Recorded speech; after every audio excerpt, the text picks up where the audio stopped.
Primetime local news, serving the Lakeland and Midwest regions. Good evening and welcome to Primetime Local News. There are 19 new cases of COVID-19 in Saskatchewan. 12 are in Saskatoon, 3 in the Central West Zone, and 4 in Regina. 6 of the cases in Saskatoon have been identified in the workplace at Brant Industries. 113 cases are considered active, 2 of those in the area. That includes Lloydminster and North Battleford. 5 people are in hospital and 15 more have recovered. Lakeland College is wrapping up its 3rd week of the semester, and school is continuing to change on the fly as it adapts to COVID protocols and improving learning during its first classroom lessons since March. Eric Bay reports. Most students at Lakeland College have returned to campus this fall, and faculty says it was a priority to allow students to learn in a classroom setting. Hybrid learning is being used to respect capacity restrictions. Let's say we have a capacity of 40 in a classroom. So then there will be a lecture that's provided online, and then maybe half of the students will come in, 20, which is our capacity in that kind of a room, and they would come in for some in-person activities. And then maybe the next day or the next class, the other 20. Faculty are also getting feedback from the students on the new learning measures, with masks being the main concern Wainwright Stewart has heard. Most of it was it's a little hard to hear the instructors, so what can we do to compensate? And so we talked a lot about that. But most of the people that the students that I have talked to so far have said they're so grateful to be in person on campus. Lakeland has installed distancing signs, hand sanitizing stations, and a daily COVID assessment tool for anyone setting foot on campus. The college has also created its own variation of a bubble with no visitors allowed at either campus. Currently, no COVID cases have been reported at Lakeland. Cross our fingers. I mean, that's one of the big rocks. If we can keep COVID free, we can keep everyone safe. That's our biggest goal on campus right now. Credit is being given to Lakeland's rapid response plan, providing information to staff and students if someone experiences symptoms. It really identifies, okay, if you're on campus and you're sick, here's what you can do. If you're a student or if you're an employee, so that we have some measures so people don't have to go, oh no, what do I do now? So that's available. Updates are provided at Lakeland's website. Meanwhile, annual events like the college's open house have been moved online. Eric Bay, Primetime Local News.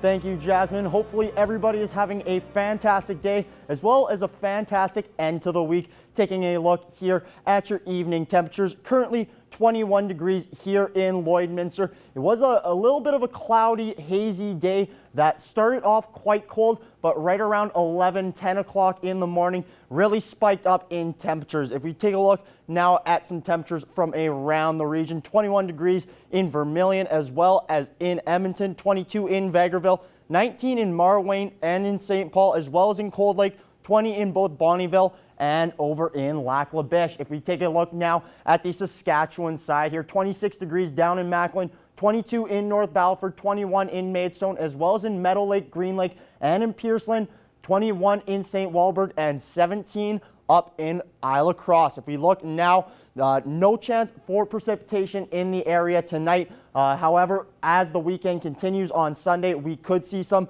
as well. Out west, there is a little more. Taking a look at North Battleford, overnight they have a nice 7 degrees before a warm 27 tomorrow that will be covered with haze and quite a bit of cloud coverage, but still a nice warm day. Cold Lake, very similar, 8 degrees overnight before they're feeling the precipitation a day ahead of Lloydminster. A little bit of rain could be coming there tomorrow.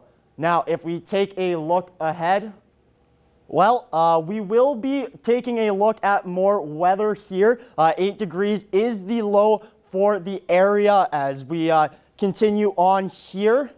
Well, we'll be going to break here now. We'll have more weather when the show continues. That's all for now.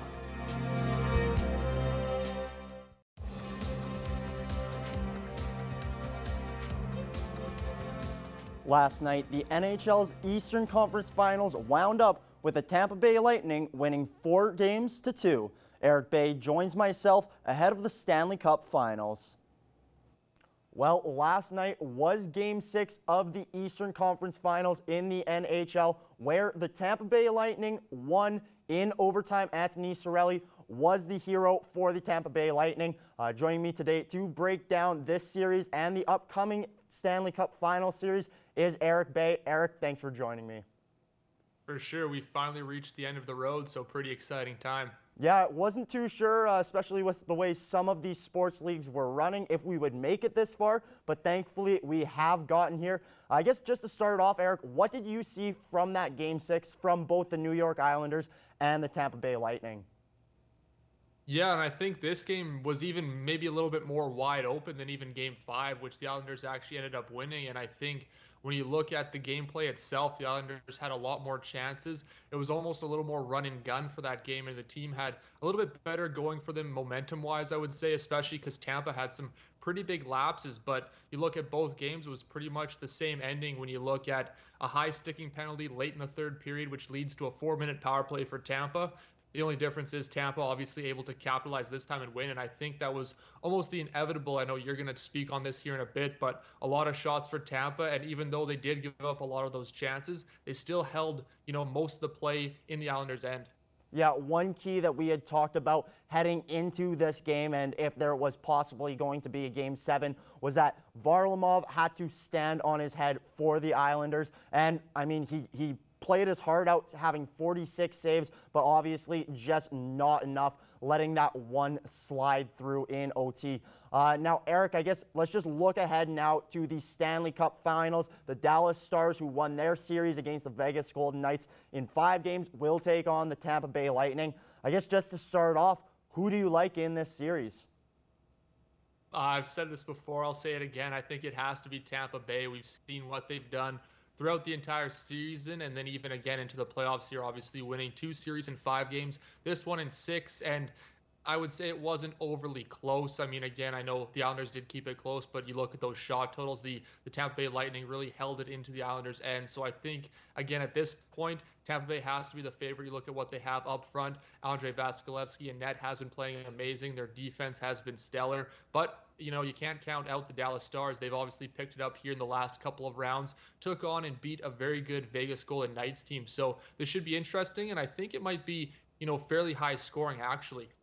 Yeah, for me, it's a tough one. When you look at it on paper, it seems like it's Tampa Bay's series through and through. They have the goaltending in Vasilevskiy, who I think is better than Anton Khudobin for the Dallas Stars. You look at their defense, just all around, they have a deeper D-core. Plus, you have Victor Hedman, who, as of late, could be a Norris candidate each and every year that he plays. And then up front, you got Nikita Kucherov and Braden Point, who are the 2 leading scorers in the playoffs. But saying all of that, I just have a feeling that the Dallas Stars will make it interesting. And the main key for me is the size that they have up front. They have 10 different forwards who are at least 6 feet tall and over 200 pounds. On the Tampa Bay Lightning, only 2 forwards fit that category. So I think in a 7-game series, that could be something where Dallas really starts to turn it on. If they were to win, I would have Dallas winning in maybe a Game 6 or a 7 after really wearing down the Tampa Bay Lightning forwards as well. If we just look at the stats, Miro Heiskanen is 3rd in this series in points, obviously behind Nikita Kucherov and behind Braden Point. But just the depth of the Dallas Stars is what kind of blows my mind. Jamie Benz really turned it on, getting 5 points in 5 games in the last series, as well as John Klingberg. He's low-key put up 13 assists, which is some of the most for the NHL playoffs, and they're just getting scoring by committee, and that's leaving out one of, if not their best player in Tyler Seguin. If they do want to win, he's obviously got to pick up their game. Eric, just taking a look for you, what players do you think could be catalyst players in this finals? I think you just brought him up, Tyler Seguin. He's got to be better. He hasn't played overly well, I would say, throughout this entire playoffs, and they really need him to pick it up. Jamie Benn as well. He hadn't played very well earlier, but we've seen him come on, as you mentioned there in that last series.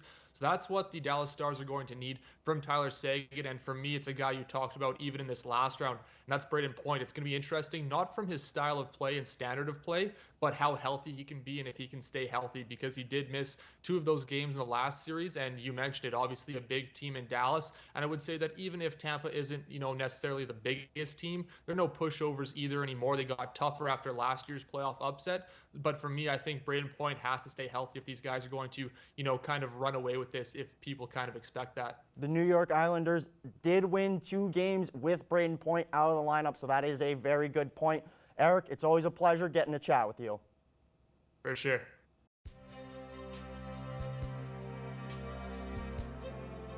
Well, taking another look now at your evening temperatures, we started off in the central region, currently 21 degrees here in Lloydminster, also 21 in Edmonton and Athabasca as well over in Jasper. As we move more south now, 19 degrees in Red Deer, 20 in Rocky Mountain House and in Edson, 19 also in Whitecourt and up in Cold Lake. As we move over to the Saskatchewan side here, 22 in Saskatoon and North Battleford, as well as Meadow Lake, 18 in Prince Albert and 17 over in Melfort. If we look now at the northern portions of each province, 21 in Grand Prairie and in Slave Lake, 23 in Peace River and Fort McMurray, and 19 over in High Level. If we look at the Saskatchewan North now, 14 degrees in Flin Flon, 16 in La Ronge and in South End, 19 in Buffalo Narrows, as well as in La Loche. Moving to the southern portions here, 24 degrees in Lethbridge, 25 in Medicine Hat, 19 in Calgary, and 20 over in Banff and Calgary. Really, that whole southern portion of Alberta is getting some smoke, quite a bit more than even what we saw here in Lloydminster today. Moving to the Saskatchewan side here, 25 in Estevan and in Swift Current, 26 up in Kindersley, 24 in Moose Jaw, 22 in Regina, and 17 over in Yorkton. If we take a look now at your national temperature, 17 in Vancouver. Like I said, all out west and down south, they're still dealing with multiple different smokes coming in from different fires. 12 degrees in Whitehorse and as well 12 up in Yellowknife. If we take a look more east now, 18 degrees in Winnipeg, 15 in Toronto, 11 in Quebec City, 16 in St. John's, and 12 in Halifax. That whole East Coast has been seeing quite a bit of precipitation as the week has gone on here. Now, if we take a look at some of tomorrow's temperatures, 24 is the high here in Lloydminster,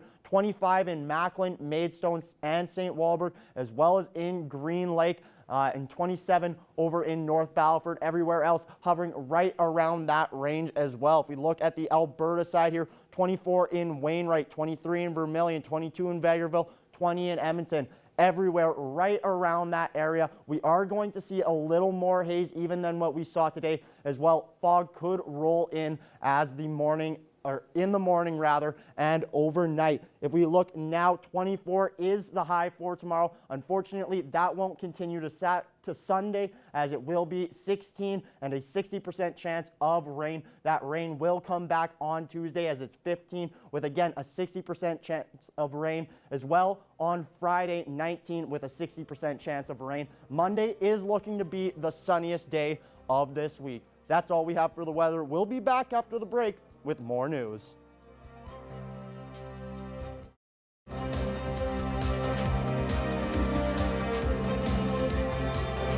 Joined today on Primetime Local News with Randy Marsh, and he's from the Lloydminster Motor Club. Thanks for taking some time to talk with me today, Randy. Yeah, no problem. So first of all, just before we get into our main topic today, I just wanted to talk a little bit about what is the Lloydminster Motor Club. Can you just tell me a little bit about that? It started about 5 years ago between, actually it was a running joke between me and a couple of buddies of mine, because we seen how there were like a lot of like clubs that were like signified just for trucks, signified just for cars and stuff like that. And we kind of wanted to just start something that was more for everybody and still had a little bit of a community involvement and giving back to the community and stuff like that. So yeah, we started it as a sort of, well, let's see what happens. And yeah, now it's blown up to, we got, I think, 6,000 members on our group or on our fan page. We got over 1,000 members on our discussion page. We've got member cards out there, and yeah, like we've got chapters down in Wainwright and Provost and stuff like that. So it's grown a lot bigger than what I originally anticipated. That's for sure. That's awesome. And you talked a little bit about community involvement, and that's something that I wanted to talk with you about because Lloydminster Motor Club had a kind of charity barbecue last weekend. So can you just talk to me a little bit about that event? Yeah, actually, funny enough, I actually didn't do a lot of planning on that one. That one, it left over to a couple other guys that were doing a huge majority of the planning, and they came up with a barbecue, and they went out and they got a hold of a bunch of local businesses to help us out with the silent auction and stuff like that. But our goal was just to, I know with COVID and stuff right now, it's been a little hard in town, so our goal was to just kind of raise some money for some worthy charities. We were able to raise about $905 per charity. We had 3 charities where we're donating to: muscular dystrophy, Canadian Angelman syndrome, and the Goat's Christmas Wish. And how did you come to those charities to donate the money to? The Motor Club and the Goat's Christmas Wish, we've always kind of been close. We've always kind of helped each other. I personally think it's a very good charity to support. And every time that I hear what they're doing on the radio around Christmas time, I end up crying on the in my truck like a baby. But you know what? It's for a good cause. And the Canadian Angelmans and muscular dystrophy were actually 2 of the new heads of the Motor Club. Those were the ones that they wanted to donate to. So we figured, yeah, why not? They're very deserving charities. So you're giving to a charity is no real bad reason to give to a charity. For sure. And what does it mean for you to be able to contribute to giving back to the community and have the community also come out and support during that event? Well, it's nice to see that people share the same mindset where they want to help the community when and where they can. And that's one thing that we've always really done with the Motor Club. We've done a lot of fundraisers for I Love Alberta Boobs and Movember and the men's shelter and stuff like that. So it's nice to give back to these programs that, and otherwise they might not have been able to get this additional funding. So if we can provide an option for them to help them out, I'm all for it. So, and you talked about turnout as well. You know, I think you were kind of concerned with COVID, not sure how many people would come out to it. What was the turnout like for the event? Actually, it was really nice. If I had to wager a guess, probably over 50, 60 vehicles that showed up throughout the day, because some were coming and going and stuff like that. And we had a lot of exposure. We were right on the main drag, right at DG Tech there, right on the north end of town. So we got a lot of exposure. A lot of people came in after driving by, just wondering what it was about. And couple people bought some burgers and hot dogs and stuff like that, took part in the silent auction. So no, I think it was a great success, and I was just really happy with how everything turned out. I didn't really know what to expect with COVID, so I was really happy with how everything turned out. That's great. And when we were preparing to do this interview, you told me that you're the founder, but you're preparing to kind of step back a little bit from that head honcho type role. Can you just talk a little bit about that? Yeah, so I figure because I helped come up with the group, I can make my own name. So I've been known as the head honcho for the last few years. But I decided this year that I would pass it off to 2 of my friends. They were heavily involved this year, Rob Rempel and Rob Bankowski. And so they are now the new 2 head honchos of the Motor Club, and I'm just the founder. I tried to step down, but they wouldn't let me, so I'll still be somewhat involved, just not to the capacity I was before. It's just life has caught up with me, and I got 2 kids at home and stuff like that, so I got other priorities that I got to deal with. As much as I'd love to focus all my time and effort into the LMC, I can't. I'd love to, but I can't. But I know with these other 2 guys here and with me helping out every now and then, I actually have a feeling that the LMC will have more ideas and be better than it was with just me managing it. Yeah, so with those 2 guys taking over, are there any other kind of things that are in the works or coming down the road with the Lloydminster Motor Club? We weren't even actually done cleaning up the barbecue from last weekend, and both the guys were already talking about what we're going to do for a season opener for next year. And I know they're bouncing ideas back and forth off of each other, and they're throwing ideas my way and stuff like that. And so it's looking like it's going to be 2021 is going to be a good year for the Motor Club, assuming that we can get past these COVID restrictions and stuff like that. And I'm really looking forward to where this Motor Club is going to be going. That's awesome. And for people who are looking maybe to join or find more information, what's the best place for them to just learn more about Lloydminster Motor Club? We are on Facebook. If you just look us up on Lloydminster Motor Club LMC, and we do have a discussion group as well called Lakeland Motor Club Group. But you can find us on Facebook, Lloydminster Motor Club. We're right on there. We're big into social media. And any questions, our inbox is always open. and we can definitely answer questions, help people out, join up to our discussion group, and we're just, like I said, we're just a bunch of motorheads helping out the community. Awesome. It's great to meet you, and thanks for taking some time to talk with me today, Randy. Yeah, no problem at all. Thank you.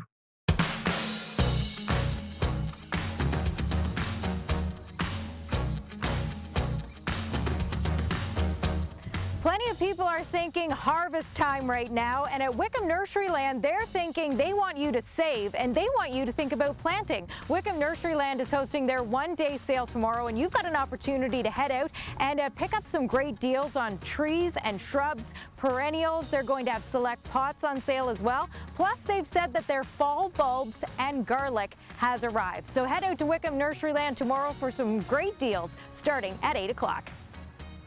The Downtown Farmers Market in Lloydminster is having a big year this year. They just celebrated a birthday, and coming up in October, they're going to be hosting a special workshop run through one of their vendors, Simple Farmer. It's a fall workshop where you get to create your own doormat. You do need to get pre-registered, so get registered now to book your spot at simplefarmer.ca. And just keep in mind that this workshop coming up October the 3rd is going to be outdoors, so make sure you dress appropriately. The Downtown Farmers Market, that's where you can get more details on the event tomorrow, and simplefarmer.ca.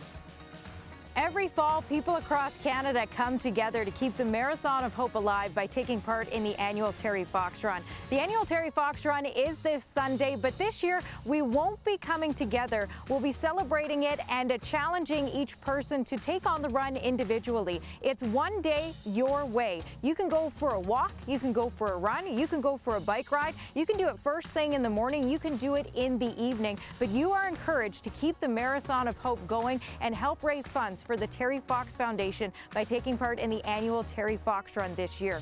terryfox.org is where you can get registered. It's also where you can donate to someone in the community who is taking part in the Terry Fox Run. This year, 40 years since Terry Fox started his Marathon of Hope, and you can keep it alive this Sunday by taking part in the annual Terry Fox Run. Well, whatever you choose to do this weekend, we hope you stay safe and stay healthy. What's Open is brought to you by Northern Factory Workwear, Circle Drive East, Saskatoon, Highway 17 South, Lloydminster.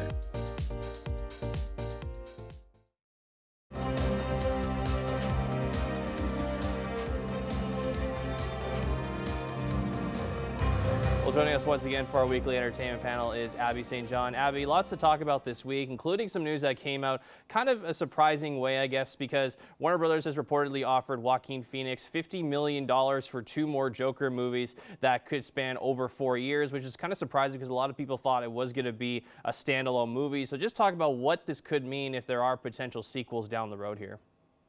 Yes, yeah, he was offered $50 million, like you said, over the next 2 movies. Now, Joaquin Phoenix himself has also stated that he felt like the Joker was a standalone movie. An unnamed insider did say that Joaquin initially felt Joker was a standalone movie, but he's changed his tune now. He says he wants to play this character again, despite the controversies that came with the release last year. It's still being negotiated, but the scripts are being written, and Joaquin is very engaged with it. Now, going on those controversies, a lot of controversy around the violence that was in the movie, rioting, all that kind of stuff. That was a big controversy. People were saying that it glorified violence or romanticized the violence in a way. So I'm sure that's going to continue with the next 2 sequels if they want to keep the tone and the feel of the first movie, carrying that over into the second and the third one.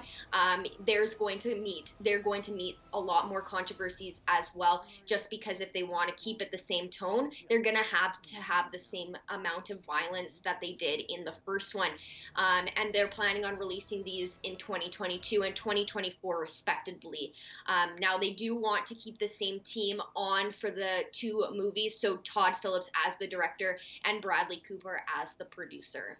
It should be interesting to see how that DC timeline plays out for those movies. And other things too, speaking of DC timelines, Robert Pattinson's name's been thrown around lately, of course, with Batman. Now he's back to filming that. Tenet was also released, where he's getting lots of praise there. And of course, the new movie, The Devil All the Time, which is out on Netflix now, he's earning lots of praise. So this is kind of sparking some James Bond rumors. Danny Boyle, who was supposed to direct the new one, said that he'd be a good fit to take over for Daniel Craig. Do you see that possibly a fit for him down the road there? I could definitely see it. Now, nothing is set in stone. This is just being thrown into the mix. So he was tossed into the mix to replace Daniel Craig as the iconic James Bond once Craig finishes his final performance in No Time to Die. Now, after playing in Tenet, Pattinson's name really was thrown out to play James Bond. A couple betting websites, Ladbrokes and Coral, give him a 31-to-1 and 50-to-1 ratio to get this part. And both sites have agreed that his odds of getting the role will continue to improve the further he distances himself from Twilight. That's been his big upset and his biggest obstacle, I think, throughout his career over the past decade was Twilight. He can't seem to let go of that, but over the past couple of years, he's really proven how great of an actor and how wide his range is with The Lighthouse, Tenet, The Devil All the Time, and now the upcoming Batman. He's really proving that he can play different characters, and Twilight was just an upset in his career. This is actually who he is and his ability as an actor, and he's proved that he is a great actor. So I agree with those websites saying that the further he distances himself from Twilight and that series, the better he is likely to get big roles like James Bond and the Batman. Obviously, he has proven that he is a well-rounded actor. Absolutely. He's definitely starting to prove that, and he's definitely kind of shed that Twilight past of his. And lastly, Abby, we know you're a big Scream fan. Of course, for all the Scream fans out there, the 5th one's finally been announced, and now it's been announced that production is going to start very, very soon. So let's just talk about what we could see, how things are going. Of course, there was already a release date set, so let's just talk about what kind of things we could expect over the next couple of months here. Yes, I'm very excited to see what they do. Scream, as I've mentioned, is one of my favorite slasher horror movies. So there's a few things. A lot more cast members have been added into the mix. Neve Campbell is returning as Sidney Prescott. I know when we talked about it before, it was still in negotiation, but she's coming back. David Arquette is coming back. Courtney Cox is coming back. And another thing to kind of throw into this mix, Matthew Lillard, who played Stu in the first movie, he, seemingly died, but he recently reiterated that he believes his character did survive the first movie. And then David Arquette went on, and also he wants Hayden Panettiere, who played in the 4th movie, who played Kirby in the 4th movie, also to bring her character back. However, she did seemingly die in the 4th movie. But however, horror movies do have a way of resurrecting people from the dead. We've seen it in a lot of different movies as like a plot twist. So it is quite possible that we could see Matthew Lillard and possibly Hayden Panettiere come back in the 5th movie. I would be excited to see Matthew Lillard come back as Stu, because he was such a great character in the first one, that kind of psychopathic sociopath character that was the buddy of the main villain. So it will be interesting to see what they do or how they take the 5th movie, but I'm very excited, and I will be at that theater. Yeah, it's going to be interesting to see what happens over the next several months. Abby St. John, thanks a lot for joining us. Thank you. Well, taking a final look now at your weather for this hour, 24 degrees is the high for tomorrow. We are going to see some fog roll in that will dissipate by the morning as well. It will be a hazier day, even more than what we saw today. Sunday, 16 degrees and a 60% chance of rain as well. 60% chance of rain on Tuesday, where we'll see a 15, and a 60% chance on Friday, where we'll see a 19 degrees for the high. Monday will be 20. It is expected to be the warmest and sunniest day of the week.